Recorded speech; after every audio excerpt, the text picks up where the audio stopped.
A ver, ¿qué es el crimen? ¿Por qué pasa? Y sobre todo, ¿se puede prevenir? Hoy nos metemos de lleno en los fundamentos de la criminología y lo vamos a hacer de la mano de un experto, Marcelo Fuentes, que fue comisario general y es todo un referente académico. Así que vamos a sumergirnos en este análisis de la ciencia que está detrás del delito. Y para arrancar, fijaos en esta frase del propio profesor Fuentes, que tiene una fuerza tremenda. El futuro es hoy. Es más que un lema, ¿verdad? Es como una llamada a la acción. Nos dice que la criminología moderna no puede quedarse mirando por el retrovisor. Tiene que estar pensando en el mañana, en cómo construir un futuro pues más seguro para todos. Vale, ¿qué vamos a ver hoy? Pues un poco de todo. Primero definiremos qué es exactamente la criminología. Después veremos las piezas clave del delito. Luego un debate histórico súper interesante entre dos escuelas de pensamiento. Y para terminar, el papel que juega la sociedad en todo este tinglado. Venga, vamos al lío. Muy bien, empezamos con el primer punto y vamos directos a la pregunta del millón. ¿Qué es en realidad la criminología?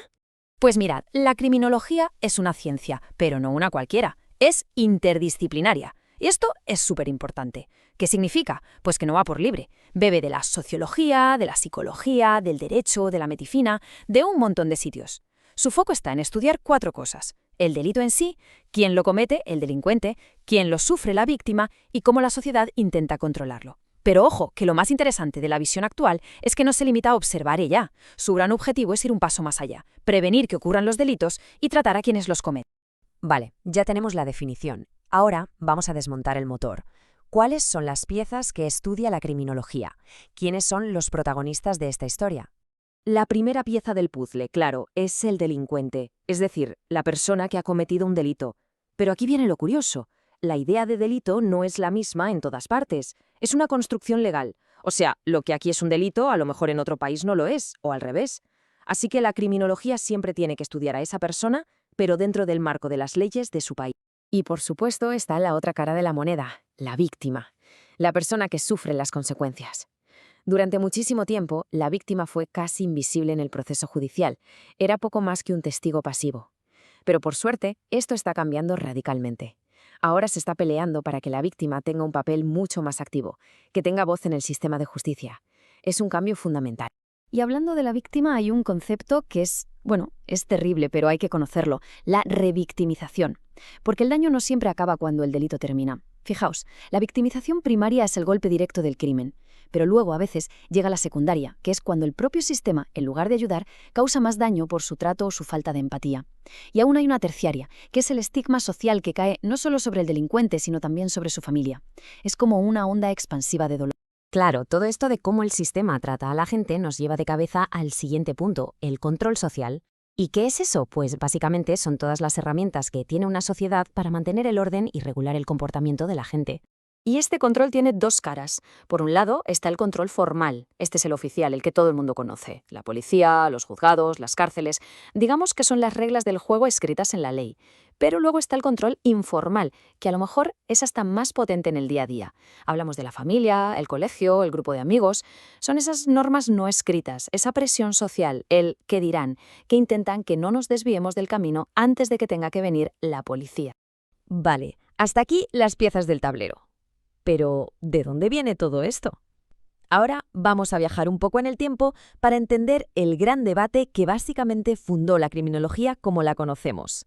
Y todo, absolutamente todo, empieza con una pregunta que parece simple, pero que tiene una amiga increíble. ¿La persona que delinque nace así o se hace? Esta pregunta lo cambió todo, partiéndose a los primeros pensadores y dio lugar a dos formas completamente distintas de ver el problema.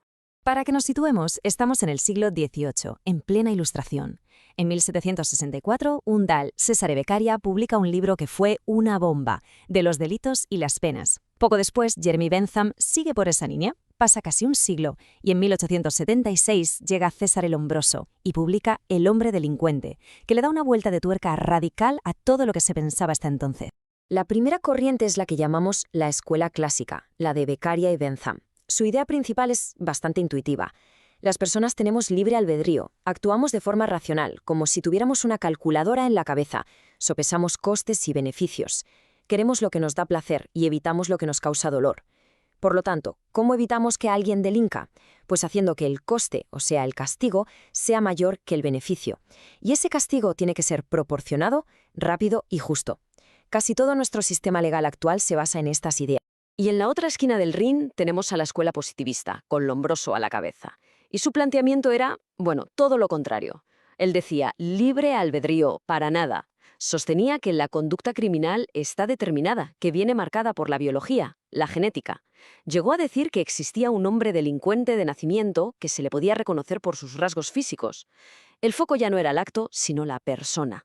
Hay que decir, y esto es muy importante, que esta teoría se desmontó científicamente tiempo después. Un estudio con 3.000 presos demostró que no tenía base. Entonces, para que quede claro, el meollo de la cuestión es este: libre albedrío contra determinismo. Para los clásicos, si delinques es porque quieres, es una elección, y la solución es un buen castigo que te quite las ganas. Para los positivistas, no es una elección, estás empujado por factores que no controlas, así que la solución es el tratamiento o proteger a la sociedad de ti. Y que nadie piense que esto es un debate antiguo, sigue totalmente vivo hoy en día y marca nuestras políticas. Pero claro, no todo es cosa del individuo, ¿verdad? El análisis se quedaría corto. Ahora toca hacer zoom hacia afuera, alejarnos un poco para ver el cuadro completo y entender cómo la propia sociedad puede generar delincuencia. Y para empezar a entender esto, hay que hablar de los derechos que tenemos como ciudadanos. Básicamente hay 3 tipos: los políticos, como el derecho a votar; los civiles, como la libertad de expresión; y los sociales, que son clave: el derecho a una sanidad, a una educación, a una pensión. El problema, claro, es que no todo el mundo tiene el mismo acceso a estos derechos, y esa desigualdad es un polvorín. Y para buscar el porqué de esa desigualdad, muchos expertos se fijan en cómo está montada la sociedad. Una de las teorías más famosas es la de Karl Marx. Él veía la sociedad partida en 2 grandes grupos: la burguesía, los dueños de las empresas, y el proletariado, la clase trabajadora. Según Marx, el conflicto constante entre estos 2 grupos por los recursos es lo que genera gran parte de las tensiones sociales, y de ahí también la delincuencia. Y todo esto nos lleva a una palabra clave: marginalidad. ¿Qué es? Pues es ni más ni menos que la exclusión social. Es cuando una persona o todo un grupo se queda fuera, no puede acceder a los derechos y a las oportunidades que la mayoría sí tiene. Y esto puede pasar por 1000 motivos: por falta de dinero, por discriminación o simplemente por haber nacido en el barrio equivocado. Esa sensación de estar al margen es un caldo de cultivo perfecto para la desesperación y el conflicto. Y con esto llegamos a la idea final, que es la que lo une todo.